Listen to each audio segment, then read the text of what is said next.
Thank you. Well, Yusra, we could not be prouder of you, not just for the great introduction, but more importantly, for your courage and your resilience and the great example that you're setting for children everywhere, including your 8-year-old sister, who I know must look up to you.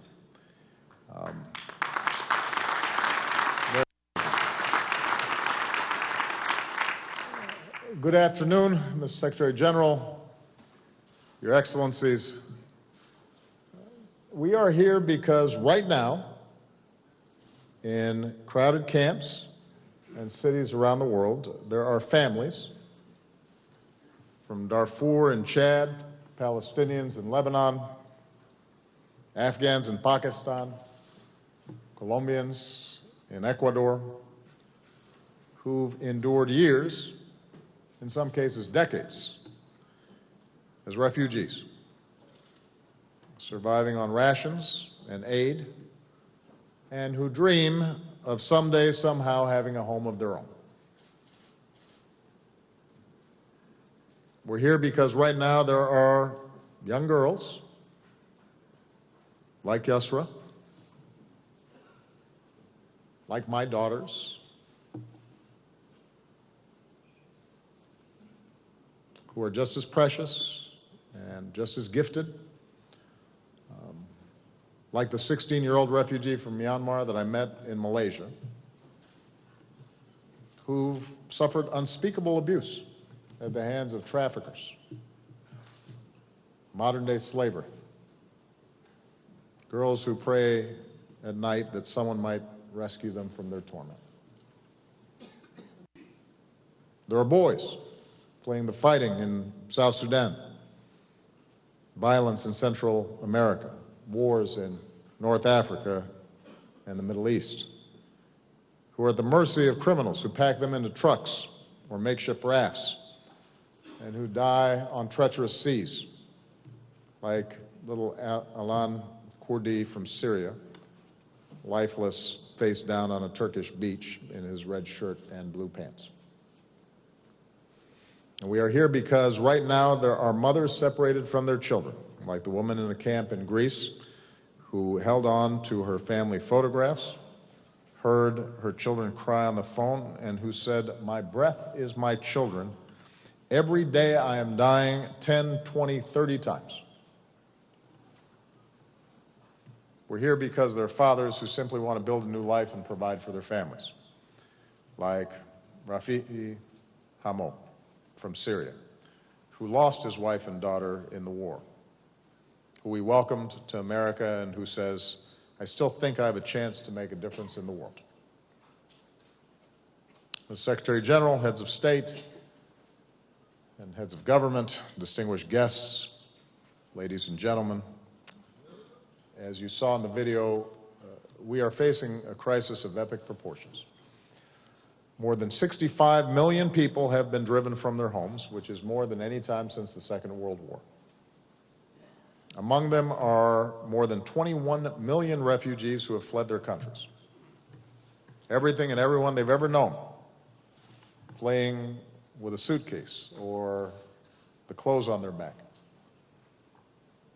And I'm here today, I called this summit, because this crisis is one of the most urgent tests of our time, our capacity for collective action.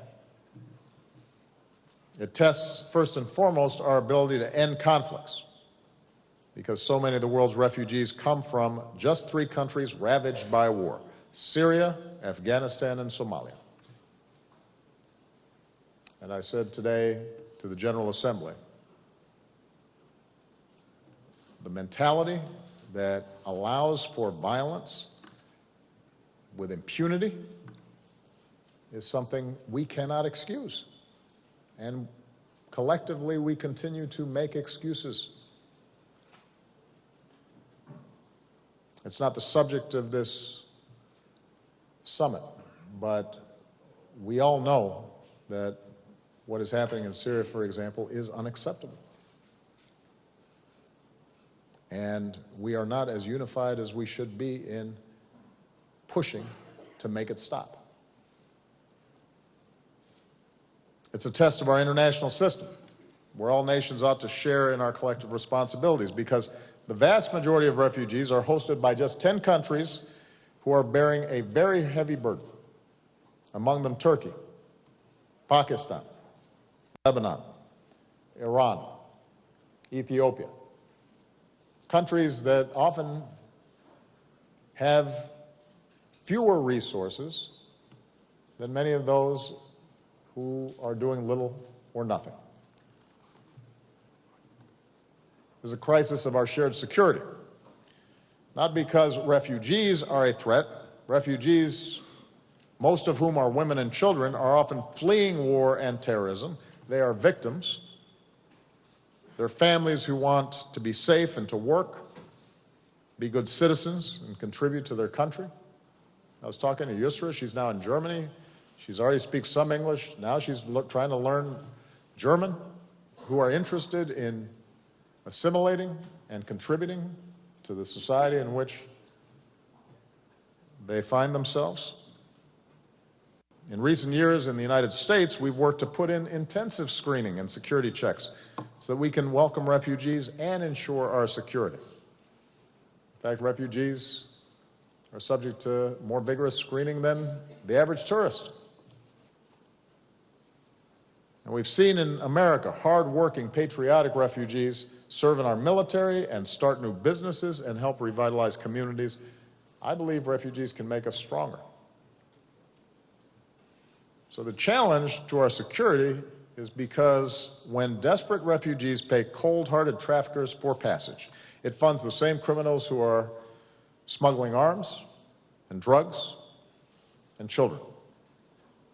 When nations with their own internal difficulties find themselves hosting massive refugee populations for years on end, it can risk more instability. It oftentimes surfaces tensions in our society when we have disorderly and disproportionate migration into some countries that skews our politics and is subject to demagoguery. And if we were to turn refugees away simply because of their background or religion, or, for example, because they are Muslim, then we would be reinforcing terrorist propaganda that nations like my own are somehow opposed to Islam, which is an ugly lie that must be rejected in all of our countries by upholding the values of pluralism and diversity. And finally, this crisis is a test of our common humanity. Whether we give in to suspicion and fear and build walls, or whether we see ourselves in another. Those girls being trafficked and tortured, they could be our daughters. That little boy on the beach could be our son or our grandson. And we cannot avert our eyes or turn our backs. To slam the door in the face of these families would betray our deepest values. It would deny our own heritage as nations, including the United States of America, that have been built by immigrants and refugees. And it would be to ignore a teaching at the heart of so many faiths, that we do unto others as we would have them do unto us, that we would welcome the stranger in our midst. And just as failure to act in the past, for example, by turning away Jews fleeing Nazi Germany, is a stain on our collective conscience, I believe history will judge us harshly if we do not rise to this moment. But first and foremost, we must recognize the refugees are a symptom of larger failures, be it war, ethnic tensions, or persecution. If we truly want to address the crisis, wars like the savagery in Syria must be brought to an end. And it will be brought to an end through political settlement and diplomacy, and not simply by bombing. We have to insist on greater investments in development and education and democratic institutions, the lack of which fuels so much of the instability we see in the world. And we need to continue to speak up for justice and equality and insist that the universal human rights of every person are upheld everywhere. Now, in the face of this crisis, with what often seems grim news, we are grateful for the heroic work of so many around the world. Leaders who often, in the face of difficult politics at home, welcome refugees as new neighbors. Businesses, such as those I met with right before I came here, which have made commitments worth more than $650 million to empower refugees. International institutions and faith groups and NGOs, including Interaction, the Alliance of American NGOs, whose members will invest more than $1.2 billion over the next 3 years to assist the world's displaced people and refugees. As Americans, we're determined to do our part. The United Nations is the largest single donor of humanitarian aid around the world, including to refugees and to the people of Syria. We resettle more refugees than any other nation. As president, I've increased the number of refugees we are resettling to 85,000 this year, which includes 10,000 Syrian refugees, a goal we've exceeded even as we've upheld our rigorous screening. And I called for this summit because we all have to do more. I want to thank our co-hosts, Secretary General Bond and Jordan. Obviously, Jordan is carrying an enormous burden as a consequence of the conflict, and we are grateful for His Majesty and the work that they've done. Mexico, which is absorbing a great number of refugees from Central America. Sweden, which has made enormous humanitarian contributions in addition to taking on refugees. Germany and Canada, two countries that have gone above and beyond in providing support for refugees, and I want to personally thank Chancellor Merkel and Prime Minister Trudeau and the people of both those countries, because the politics sometimes can be hard, but it's the right thing to do. And Ethiopia, which was noted in the video, bears an enormous burden. I also want to thank the more than 50 nations and organizations participating in this summit for making tangible, concrete commitments. Collectively, our nations have increased our contributions to humanitarian organizations and UN appeals this year by some $4.5 billion, and that includes a $1 billion increase this year from the United States. This will translate concretely into life-saving food and medicine and clothing and shelter. But since we can't just keep on doing the same thing the same way, allowing refugees to languish in camps disconnected from society, we've also been working with the World Bank to create new financing facilities to assist countries hosting refugees, build schools and economic opportunities. As part of these efforts, the United States will contribute at least $50 million to help middle-income countries, and will do more to help low-income countries so that refugees and their host communities can flourish and go stronger together. The refugees in places like Ecuador or Kenya don't always get as much attention as some of the recent migrations, but they need help too, and that's part of our goal here. Collectively, our nations are roughly doubling the number of refugees that we admit to our countries to more than 360,000 this year.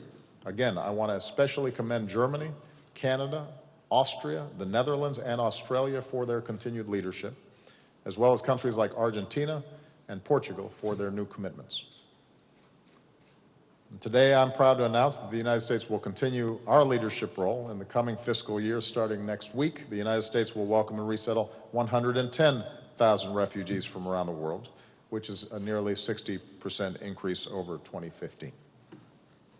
We intend to do it right, and we will do it safely.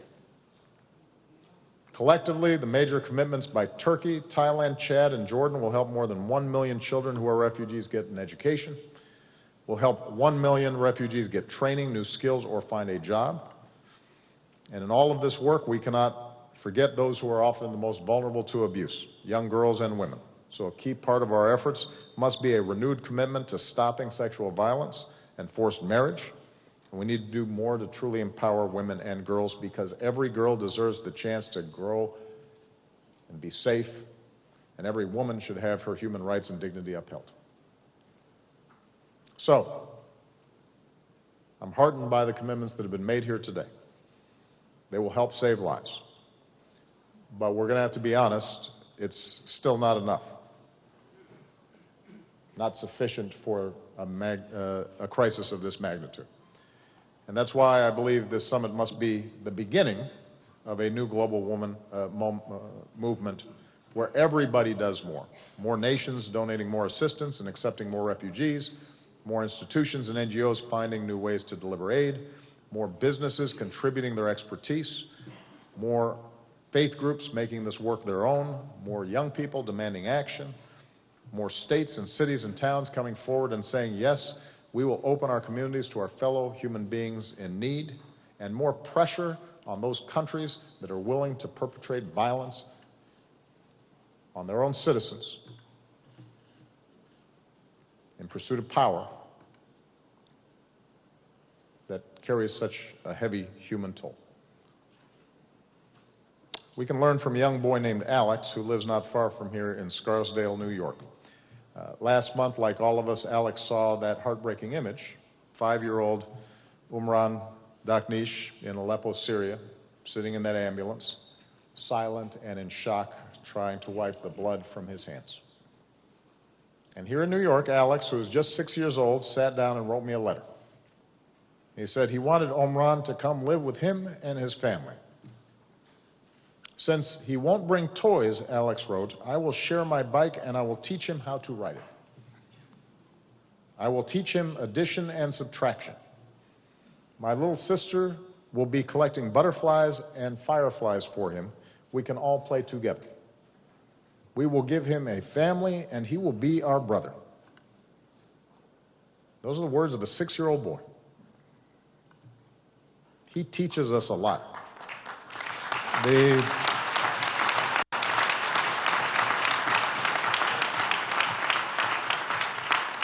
The humanity that a young child can display, who hasn't learned to be cynical or suspicious or fearful of other people because of where they're from or how they look or how they pray, and who just understands the notion of treating somebody that is like him with compassion, with kindness.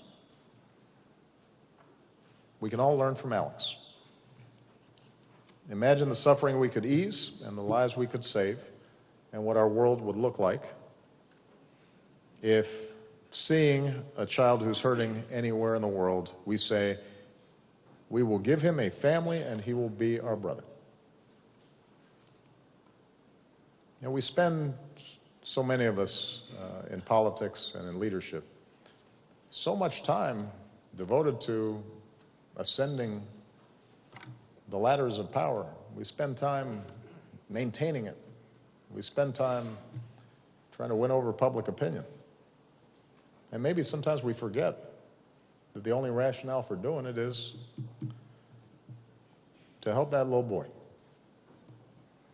I hope and pray that we remember. I appreciate all of your support. Thank you.